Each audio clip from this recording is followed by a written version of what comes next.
Hola gente, buenas tardes, ¿cómo andan?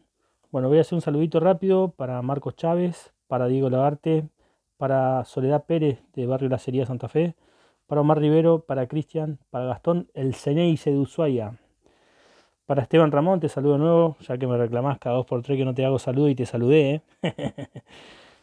¿eh? Para Alejandra y para Emi Crowley.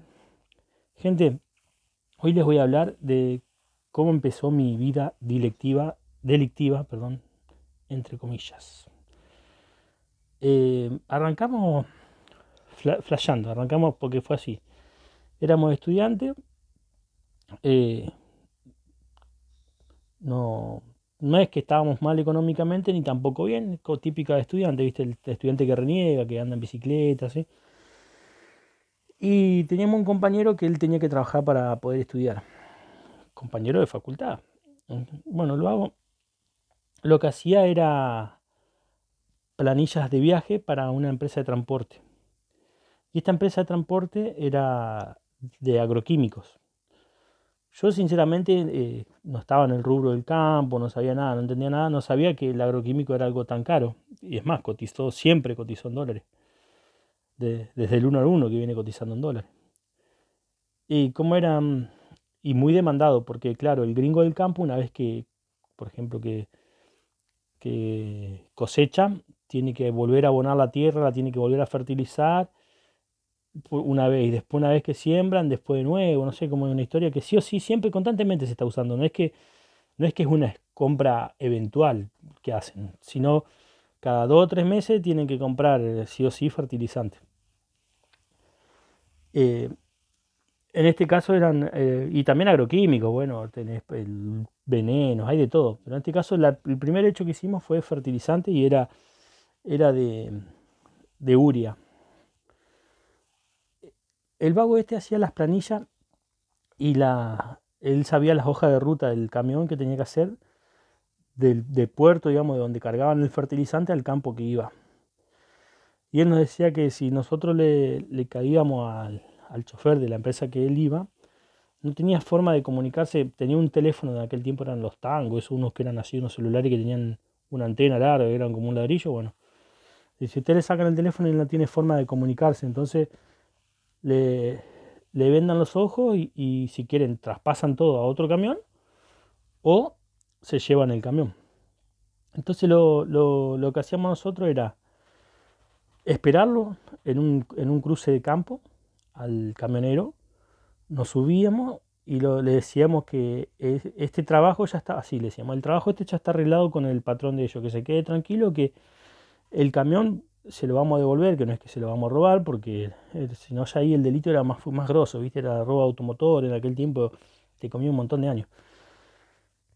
Entonces lo que hacían lo vendábamos al loco, lo dejábamos arriba de su propio camión con los ojos vendados, con un vago custodiándolo para que él no vea el camión al que transbordábamos. Y transbordábamos solamente el chasis, porque en aquel tiempo cuando habíamos arrancado, usábamos la camioneta que tenía el papá de un amigo mío, que era para, él hacía como comisión, así, por ejemplo, de una ciudad, por ejemplo, no sé, de Capital se iba de Rosario a Buenos Aires, de Buenos Aires a Rosario, así, llevando papeles, encomiendas chicas y comisionista.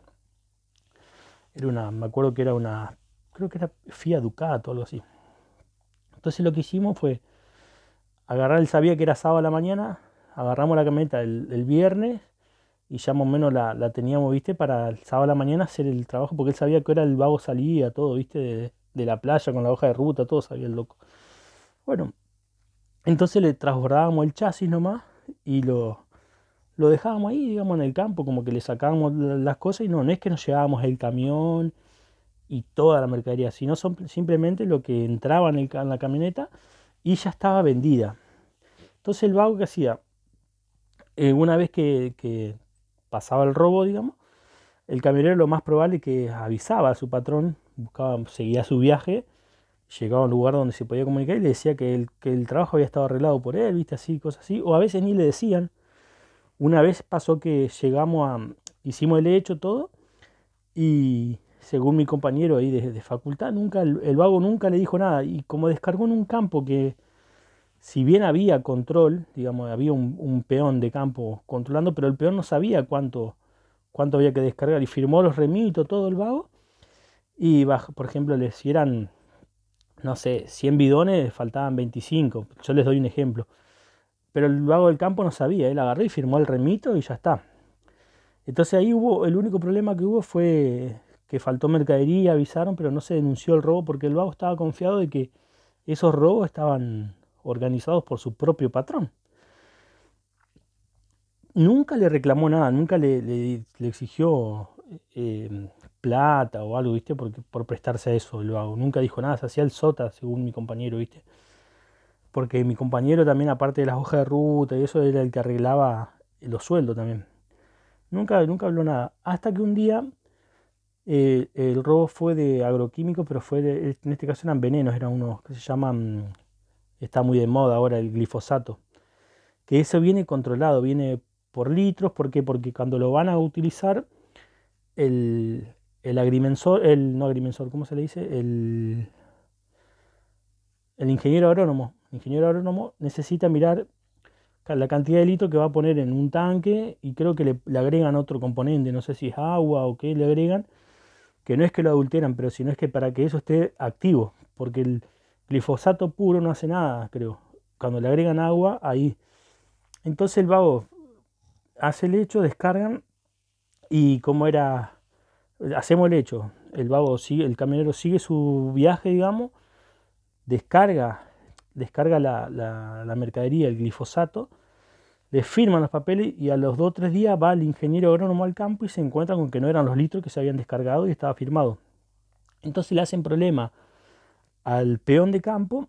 El peón de campo dice que él no robó nada, que él no entiende nada, que él solamente firmó el papel que le pidió el camionero. Y el dueño del campo se queja con la empresa de transporte. Y ahí salta la chaveta. Salta la chaveta de cómo era que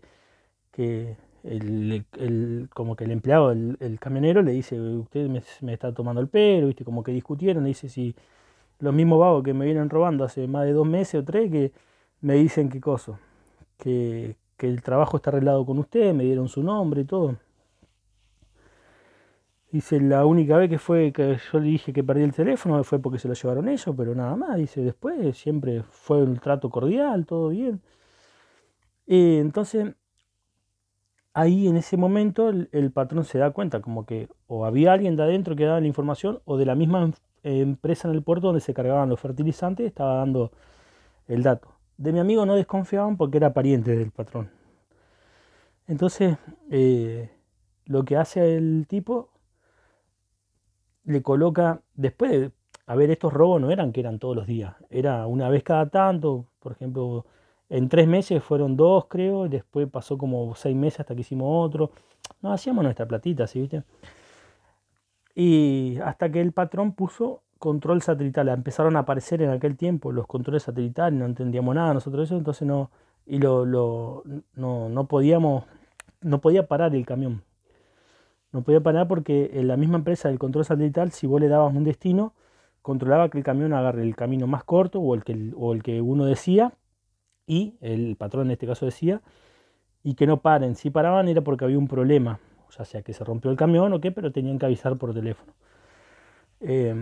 Ahora, por ejemplo, hoy en día yo sé que vos agarras un teléfono y entras a la página del control satelital, tenés una aplicación y lo ves en vivo y en directo en tu celular, cómo va el camión, por dónde va, todo. Antes era distinto, antes el sistema operativo estaba en la empresa de control satelital y si el camionero tenía un problema algo tenía que avisar a la empresa de por qué se paraba o si era un robo, bueno, si no avisaba nada se daba por hecho de que lo estaban robando o algo así.